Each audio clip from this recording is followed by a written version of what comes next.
Һаумыһығыт хөрмәтле телевизор караусылар. Һеҙҙе башҡорттар тапшырыуын әҙерләүсе ижади төркөм һәм уны алып барыусы Рафиҡ Әхмәтшин сәләмләй. Бөгөн тапшырыуҙа. Минең рухым аяҙ. Унда яман, яуыз хәтергә урын бирмәйем. Был һүҙҙәрҙе васыят итеп ҡабул итәйек. Күпселек халыҡ ул беренсенән йәштәр, икенсенән улар күпселеге барабер башҡорттар. Балалар баҡсаһында иң тәүҙә башҡорт төркөмдәре асылырға тейеш ине. Шамонин ауылы башҡорттары хоҡуҡтарын үтәүҙе талап итә. 4-нче полкка командир иттереп, рус кешесен Петр Тихановскийны билгелиләр, ә оны помощник иттереп, рус телендә, милли телендә белгән Бакиров Асылхужаны походный старшинаны билгелиләр. Стәрлетамаҡ ҡалаһында шәжәрә байрамы үтте. Областной базисный планда юҡ ул башҡорт теле. Беҙ бирәбеҙ вариативный сәғәттән. Силәбе өлкәһенең Бүре мәктәбендә 127 йыл башҡорт теле уҡытыла. Я никогда не оставлял мысли, что, может быть, я вернусь. Яңы бойондороҡһоҙ Ҡаzaҡстандың уңышлы башҡорты.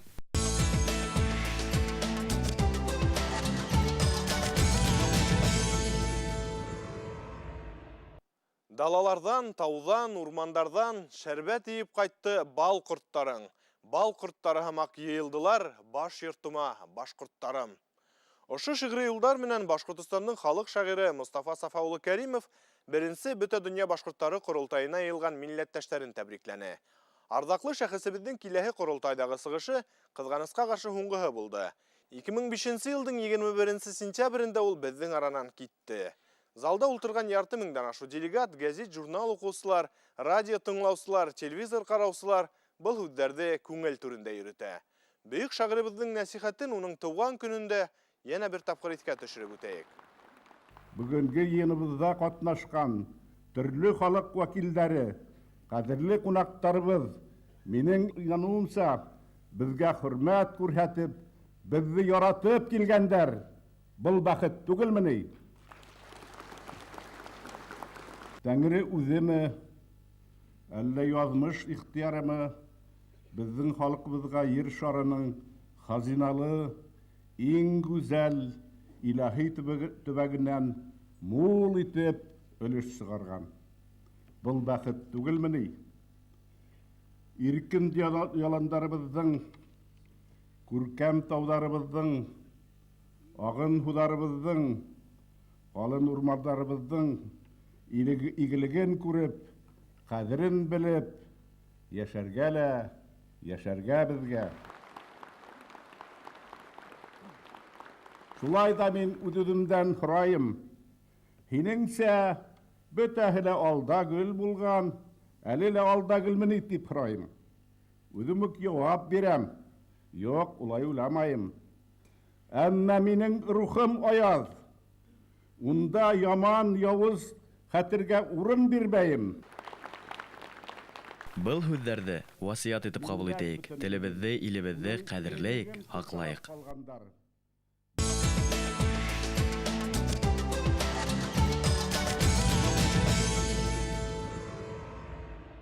Шамонин, Жуков, Дорогин кеүек яңы ҡасабалар бюджет өлкәһендә эшләүселәрҙе торлаҡлы итте. Үҙ йортом программаһы ярҙамында ҡола яланда заманса биҫтәләр барлыҡҡа килде. Шамонин ауылында хатта мәктәп менән балалар баҡсаһында төҙөп өлгөрҙөләр. Әммә урындағы халыҡтың 80%-ка яҡыны башҡорт булһа ла, балалар баҡсаһында һаман да милли төркөмдәр асылмаған. Мәсьәләнең асылын беҙҙең хәбәрселәр асыҡларға тырышты. Хәбировтарҙың йорто балалар баҡсаһына терәлеп тейерлек ултыра. Әммә улдары Ирханды улар 30 саҡрым алыҫлыҡтағы Өфөнөң 40-сы һанлы балалар баҡсаһына йөрөтә. Ата-әсә был ҡарарын тик бер генә сәбәп менән аңлата. Шамонинала беҙ 2010 йылдан башлап йәшәйбеҙ. Уға тиклем үк беҙ улыбыҙ Ирханды ошо 40-сы балалар баҡсаһына биргәйнек. Беҙгә бында бик оҡшаны. Әммә үҙебеҙҙә лә бынамын дигән матур Шамонин ауылында балалар баҡсаһы төҙөлгәс, беҙ уны исемлеккә яҙҙырғайныҡ, унда йөрөрбөҙ тип уйлағайныҡ, теләк бар ине. Ул асылды, күркәм матур балалар баҡсаһы асылды. Әммә ләкин унда башҡорт төркөмө булмау сәбәпле, беҙ ошо 40-сы балалар баҡсаһына йөрөргә мәжбүрбеҙ. Бик ҡыйыныраҡ булһа ла иртән балаға ла, үҙебеҙгә лә. Ауылыбыҙҙа йәшәгән күпселек халыҡ ул беренсенән йәштәр, Икенчедән, улар күпчелеге барыбер башкортлар тәшкил итә. Шуңа карамастан, мин аңлап бетмәйм, әлбәттә, онда барган сәясәтте. Балалар баксаһында иң тәүдә башкорт төркемдәре асылырга тиеш ине. Йыелыштарда ата-әсәләр башкорт төркемдәре асу мәсьәләһен берничә тапкыр күтәреп сыга. Тик уларның теләген ишетүсе булмай. Бик кызганычлы хәл безнең өчен. Без бу ата-әсәләр балалар үзебезнең башкорт телен белеп үтсен дип уйлыйбыз инде. Минең өчен минең балам 4 яшькә тиклем башкорт телендә генә сөйләште. Менә ул бер атнасында рус теленә шундук өйрәнде. Өйдә башкортча сөйләшәбез, ул балалар баксаһында русча, башкорт төркемдәре безнең юк. Балалар баксаһы мөдире Храмова Марина катгый рәвештә башкорт төркемдәрен асу мөмкин түгел ди. 18 точно человек, это Шмитова-Бурцева. Из Шамонина у нас 220 человек. У нас пока детский сад, только обучение проходим на русском языке, потому что не имеем возможности открыть башкирскую группу. Там численный состав должен не превышать 20 человек. На родительских собраниях в прошлом году велся разговор о том, чтобы были открыты именно национальные группы. Но тоже объяснили родителям, пока вот предполагаем, что если только построится второй детский сад, мы сможем открыть именно национальные группы. Отдел образования в известность ставили о том, что мы не можем открыть башкирские группы. Но уже дальше это компетенция, наверное, отдела образования сообщить, почему не можем открыть башкирскую группу. Без Өфе районы мәгариф бүлегенә шылтыратып мәсьәләгә асыклык индерүләрен һоранык. Бүлек итәкчесе Гүзәл Госамова Өфе районы хакимияте башлыгынан рөхсәт һорап, һеҙҙең менән бәйләнешкә сығырмын дип вәғәдә биргәйне. Шылтыратыуын көтөп ала алмағас, без хакимияткә юлландык. Ситуация в Шамонинском детском саду следующая. Мощность этого детского сада 160 мест. А в настоящий момент посещают 249 детей. 6 групп, переполненные группы, ни для кого не секрет. Но по желанию родителей, если будут обращения родителей, то мы можем запланировать на начало учебного года открытие ясельной группы, башкирской группы.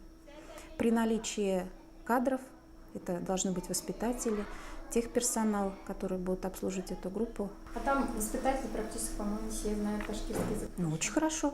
Значит, мы будем готовить башкирские программы по изучению, при подготовке этих детей в ясельной группе, программу развития, и раз кадры у нас уже там есть, то возможно открытие в новом учебном году. Ата-әсәләр мөрәҗәгать иткән осракта гына был мәсьәлә караласак дигән җитәкче әңгәмә адагында фикерен үзгәртте. Хәзер ул киләһе елдан башкорт төркемдәрен асу планга индерелгән ди. Димәк, Шамонин авылындагы мәсьәләне Өфе районы мәгариф бүлегендә яхшы беләләр. Тик эшләмәйдәр генә. Махсус программалар юк дигән һылтауда урынһыҙ. Башкортса методик кулланмалар күптән әҙер. Шамонинала мен белеүемсә филологтар бик күп, укытыусылар, тәрбиәселәр бик күптәре Башкорт дәүләт университетының, Башкорт дәүләт педагогия университетының филология факультеттарын тамамлаган. Нисек инде улар башкорт кадрдары түгел. Улар бит инде мынамын дигән кешеләр бар. Һәм күптәрдән қалаға йөрөп эшләрлек мөмкинлеге юк. Мәсәлән, машинаһы юк, яки эш хакы бәләкәй бит инде. Бик күп яшьтәр мөгаен ошонда мәктәптә, балалар баксаһында эшләргә теләк белдерер инде. Монда кадрдар юк дип һылтану урынһыҙ. Һәм программалар юк дип тә әйтәләр бит инде. Нисек инде программалар булмаһын? Башка райондарда, калаларда был мәсьәлә нисек хәл ителгән? Нисек инде улар быға тиклем программаһыҙ эшләмәгән дә инде. Ниндәйҙер тырышлык күрһәтеү генә кәрәк ошо урындагы етәкселектән. Бында әгәр халык ысынлап шуны талап итә икән, халыктың күпселеге, демәк улар эшләргә бурыслы. Яңы бакса төҙөгәс кенә башҡорт төркөмдәрен асыу мөмкин тип ҡырт киҫкән баҡса мөдире лә йомшара төштө. Ул башҡорт телен һәм тыуған яҡты өйрәнеү түңәрәктәрен ойоштороу буйынса әҙерлек башланды дип ышандыра. 2 педагога точно разрабатывают план работы именно по региональному компоненту. То есть будет пока на бесплатной основе кружок краеведения и изучения родного языка.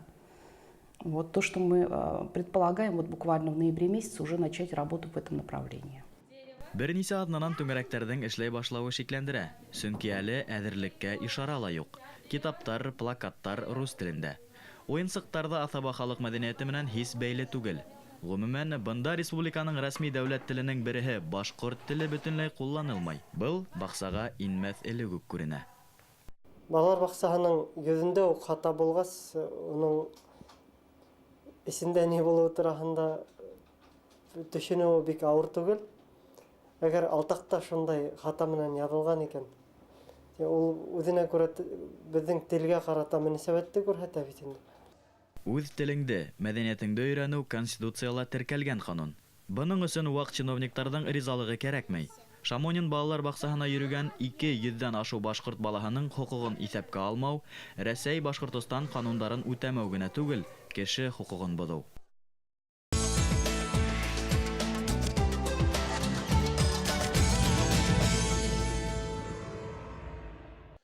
Төньяғы мурдарының уарисы Стәрлетамақта 1812 елғы Ватан һугышында катнашуысы яугир нәселдәренең шәҗәрә байрамы үтте.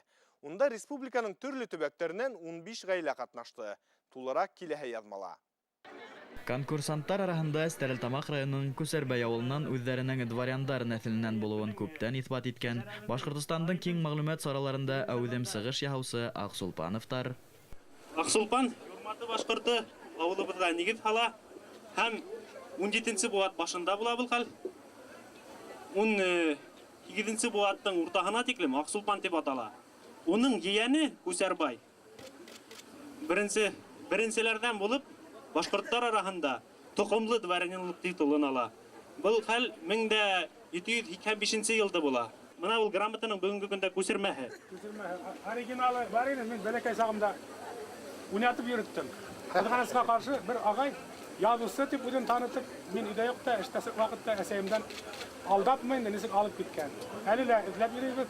Шул вакытта дворянлык алгас, авылыбыз Күсәрбай дип йөртә башлай. 1812 елда Ватан һугышы башланган мәлдә Күсәрбай олатайыбыз 7-нче кантон башлыгы булып һугышты каршы ала. Һәм киң җәмәгатьчелеккә билдәле булмаган яугирдар исемен халыкка сыгару нияте белән килгән милләттәшләребез дә бар иде. Минем прадед яшәгән була. Бу вакытта Бәләбәй Оренбург губернасында военный хезмәттә була һәм шунда яшәгән була. Аңа 25 яшь була. Шушында, шушы 4-нче полкка командир иттереп, рус кешесен Петр Тихановскийны билгелиләр, аның помощник иттереп, рус телендә, милли телендә белгән Бакиров Асылхужаны походный старшинаны билгелиләр. Именно шушынан китеп алар 1812 елның 15 августында Уфадан чыгып китеп, барып җитәләр Полоцкий дигән шәһәргә. Генерал Wittgensteinның командалыгына барып урнашалар, һәм шуннан аларның хәрби тормышы башлана. Алар барып җитәләр Парижга кадәр батырлыклары өчен. Аларга 1813 елның декабрь аенда патша указы белән 10-нчы номерлы указ белән аларга бирелә изге Анна ордены 3-нче класслы. И аларга бирәләр 1812 елда сугышта катнашкан өчен медаль бирелә. И шул вакытта Парижны алган медале белән бүләкләнә. Әлегегә кызганыч, аның шушы документлары берсе дә сакланмаган. 1930 елда аның оныгы Бакиров Мухаммед Файсханы раскулачы иткән заманда барысында уничтожа итеп бетергәннәр. Асылхужа Бакировтың аяныслы язмышын сагылдырган документтар юк кимәлендә. Рендант агайга һәр мәгълүматты бөртекләп тиерлек йырга туры килә. Уның тырышлыгы, ентекле хезмәте жюри әгъзалары игътибарыннан ситтә калманы. Әзерлек буенча 3 шәҗәрәне билдәләргә мөмкин инде. Моны Үсәргән районының Каватовтарды, шулай ук моны Юрматының Аксулпановтарды һәм моны Сакмагыш районынан килгән Бакировтарды билдәләргә мөмкин. Шулай ук моны Карамышевтарның да эше игътибарга лаек. Тик шул ук вакытта уларга моны ошо әзерлек эшендә ярдәм итешмәй дип әйтергә була инде. Шуңа күрә лә моны Ишембай районында моны игътибарга алырга кирәктер. Минем өчен моны ошо Бакировтарның шәҗәрәһе бик яхшы тәсир калдырды. Ни өчен дигәндә, моны без Аксулпановтарды, Каватовтарды, Карамышевтарды яхшы беләбез. Улар турында бөтә yerдә языла, телевизорда күрәтелә, ә моны Бакировтар ул тик тарихчылар өчен генә билдәле. Конкурсанттар жюри әгъзаларын йыр быйыл милли ризыктар менән каршылана. Әммә һыйҙың муллығы баһаға тәьҫир итмәне. Билдәле ғалим фән эшмәкәрҙәренең күңелен шәжәрәнең фәнни нигеҙе, тарихҡа тап килеүе генә йомшарта алды. Күп кенә шәжәрәләр тарихи документтарға таянып төҙөлгән, менә шуныһы ҡыуандыра инде. Хатта менә әле бер бабайҙың Саҡмағош районынан шул үҙҙәренең ата-олаталарының нисек башҡорт ғәскәре сафында кемдәр булып хеҙмәт иткәндәр һәм ошо ғәскәр сафында ҡасан, уларҙың ҡайҙа барғандар, уларҙың командирҙары кем булғанын шундай тәғәйен итеп конкрет белеүе һоҡландырҙы.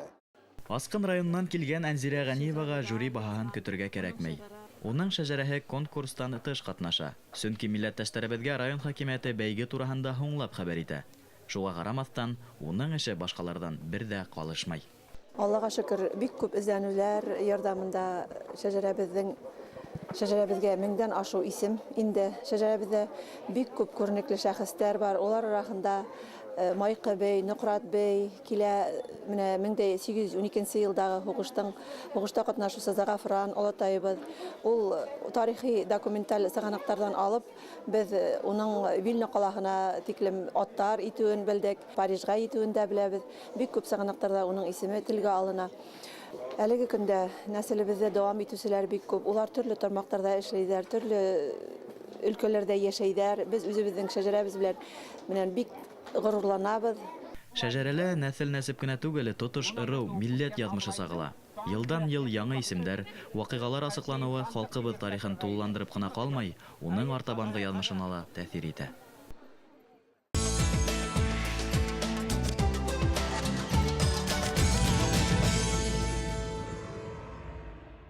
Силәбе өлкәһе Ҡоншаҡ районында бөтәһе 24 дөйөм белем бирү мәктәбе бар. Шуларҙың 12-һендә генә башҡорт теле өйрәнелә. Улары ла милләттәштәребеҙҙең шәхси тырышлығы арҡаһында. Бөгөн шундай бәхетле белем усаҡтарының береһе Бүре мәктәбе менән таныштырабыҙ. Йылдан-йыл башҡорттар йәшәгән сит өлкәләрҙә генә түгел, хатта Башҡортостанда ла башҡорт телен уҡытыу ҡыҫҡартыла. Үткән йыл Силәбе өлкәһенең Ҡоншаҡ районында ғына 2 мәктәптә әсә теле дәрестәре бөтөрөлә. Үткән йылда менә безнең 2 мәктәптә, Һары мәктәбендә һәм Үзбәгәрәк урта мәктәптәрендә безнең башҡорт теле туҡтатылды, алып барыу безнең специалисттар юҡ. Силәбелә безнең филология факультетында безнең восточный факультет булғайны. Шунда уҡытылғайны, хәҙер ул да юҡ инде. Силәбе дәүләт университетының Көнсығыш факультетында башҡорт бүлеге һәм Арғаяш педагогик училищеһы ябылыуы арҡаһында өлкәлә башҡорт теле уҡытыусылары етмәй. Әммә төп мәсьәлә белгестәр булмауында түгел. Өлкәнең яңы уҡыу программаһына башҡорт теле дәрестәре бөтөнләй индерелмәгән. Ул сәбәп кенә булған уларға, сәбәп кенә. Шуның өсөн мин әйтәм, нәмә тип әйтәләр, менә урыҫтар әйтә, безвыходное положение юҡ ул. Һәр бер нәмәнең дә үҙенең килеп сыға торған һәр ваҡытта тактикаһы бар. Эшләгән килмәй икән, ул һәр ваҡытта ла ул сәбәп була ла ҡуя инде. Эшләгән кешегә ул һәр ваҡытта юл асыҡ ул. Только эшләргә теләр кәрәк. Менә беҙҙең областной базисный планда юҡ ул башҡорт теле. Беҙ бирәбеҙ вариативный сәғәттән. Менә 1 сәғәт вариатив и 1 сәғәт факультатив. Менә 2 сәғәт. И беҙҙең балалар рус телендә уҡыйҙар, башҡорт телендә уҡыйҙар, инглиз телендә уҡыйҙар. Бүре мәктәбенә 1885 йылда нигеҙ һалына. Ул Ҡоншаҡ районында беренсе булып асылған белем усағы. 127 йыл эсендә мәктәп тарихында төрлө ваҡиғалар була. Бер нәмә генә үҙгәрешһеҙ ҡала. Бында башҡорт телен уҡытыу бер ҡасанда туҡтатылмай. 67 йылдан беҙҙең балалар руста уҡый башлайҙар.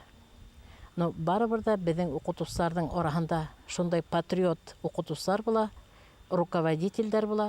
Улар башҡорт телен кружок итеп булһа ла балаларға уҡыталар. Мәктәп директоры Нурниса Шәүәлиева тыуған ауылында оҙаҡ йылдар математика һәм физиканан уҡыта. Тәжрибәле педагог етәксе туған телде өйрәтеүҙе әсә теле уҡытыусылары еңенә генә тапшырыу дөрөҫ түгел. Был йүнәлештә бөтә коллектив ата-әсәләр менән эшләү мөһим тигән фекерҙә. Менә беҙҙең ҡалған быуындар беҙгә үпкәләмәһендәр. Менә уҡытҡандар, ә беҙҙең үҙебеҙҙең телде беҙгә уҡытыусылар өйрәтмәгәндәр тип беҙгә үпкәләмәһендәр. Киләсәк быуынды беҙ әҙерләйбеҙ тормошҡа. Тел һәр ваҡытта кешегә кәрәк. Укытучыларның тырышлыгы үз һөҙөмтәһен бирә. Башҡорт теле һәм әҙәбиәте укытыусыһы Ләйсән Әбдрәхимова быйыл райондың йыл укытыусыһы исеменә лайыҡ була. Уның уҡыусылары ла төрлө конкурс, фестивалдәрҙә әүҙем ҡатнаша. Айтам да алып китерәм. Ҡыҙыҡһыны уяттырыр өсөн балаларға барып килеп, бөтөн нәмәне күреп, өйрәнеп дигән һымаҡ, ошоларҙы китергә тырышам. Олимпиадаларҙа, район өлкә олимпиадаларында еңеп, еңгән уҡыусылар Өфөгә барып киләләр дә, анда фотоһүрәттәрен, сығыштарын килеп, мында үҙҙәренең иптәштәренә лә һөйләй. Ҡыҙыҡһыны уяна. Уларҙың да бараһылары килеп китә.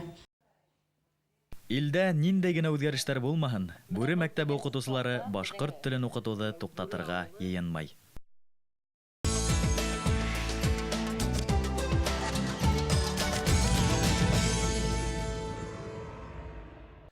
Башҡорт халҡының демографик хәлен яҡшыртыу өсөн даими һәм эҙмәҙлекле эш алып барыу кәрәк. Ремиграция, йәғни ситтә йәшәүсе милләттәштәребеҙҙе ҡайтарыу ҙа иғтибар үҙәгендә булырға тейеш. Мәҫәлән, Рәсәй сиктеренән тыш иң күп башҡорттар йәшәгән төбәк Ҡаҙағстан Республикаһы. 80-нче йылдарҙа унда 40 меңдән ашу башҡорт теркәлә. Шуларҙың яртыһы 90-нчы йылдарҙа Башҡортостанға ҡайта һәм тыуған республикаһында урын тапмайынса кире китергә мәжбүр була. Тапшырыуҙағы сираттағы яҙма Бойондороҡһоҙ Ҡаҙағстанда йәшәүсе уңышлы милләттәштәребеҙҙең береһе тураһында. Ҡаҙағстан башҡорттар өсөн икенсе тыуған ил. Ата-бабаларыбыҙға ҡурҡыныс янағанда улар ҡәрҙәш халыҡ араһында ышыҡ тапҡан. Совет осоронда милләттәштәребеҙҙең күбеһе йүнәлтмә буйынса эшкә килгән. Улар араһында Рыҫкилдиндар да була. Я родился в Башкортостане. Когда маленький был, годик, родители мои уехали на всесоюзную стройку в Казахстан. И с тех пор я с 1972 года проживаю в Казахстане. Закончил школу, потом в армию ушел, дальше институт. Закончил Алматинский государственный университет имени Абая по специальности юрист-правовед. Вот с тех пор в этой сфере и работаю. Начинал после окончания вуза работать в органах прокуратуры. После органов прокуратуры работал в банковской системе 8 лет. Последнее место работы — советник директора департамента АО «Хоум Кредит Банк» в городе Алматы. 3 года назад я решил вернуться в Кустанай, где, в принципе, я и жил, и рос. Вот с тех пор я живу в Кустанае, создал юридическую компанию. Вот, работаем потихонечку, представляем интересы наших клиентов в судах, в госорганах, в правоохранительных органах. Фирманың уңышлы эшләүен күреп, тиҙҙән Алматы банкалары ла Урал менән хеҙмәттәшлек итә башлай. Мы аккредитованы в 2 банках. Это Альянс банк и Хоум Кредит Банк. И они нам передают по договору своих должников, и мы проводим работу по возврату задолженности. Урал Рыҫкилдин Ҡаҙағстанда үҙен яңғыҙ тоймай. Юғары белемле, үҙ эшен еренә еткереп башҡарған милләттәштәребеҙ бында байтаҡ. Улар башҡортлығын яшермәй, үҙ-ара аралашып йәшәй. По статистике, в Кустанайской области примерно около 5000 башкир проживает, этнических башкир.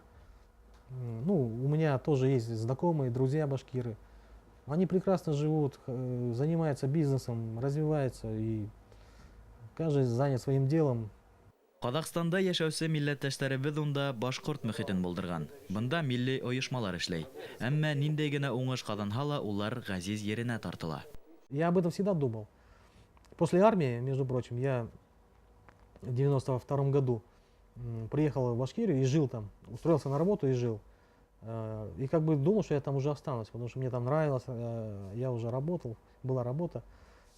Ну, потом как бы необходимость было получить высшее образование, и я вернулся в Казахстан, и учеба заняла как бы это время, вот, и дальше, ну и после учебы, окончания института я остался как бы здесь.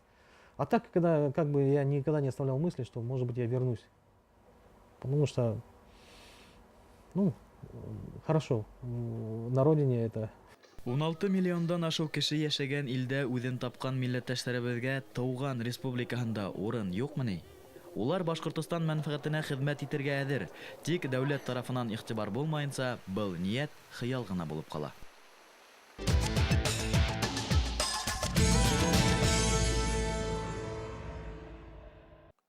Hürmetli tamaşasılar, oşunun менен тапшыруыбыз тамам. Тәкъдим теләкләрегезне әле экранда күренгән электрон адреска ибәрергә, яки Өфләге 251-73-92 телефонына шалтыратып yetkirергә мөмкин. Шулай ук башкорттар Һазык ТВ Skype адресы эшләй. Тапшыруды әзерләүче иҗади төркем киләһе очрашканга тиклем хушлаша, һау булыгыз. Дөньяны башкортча карагыз.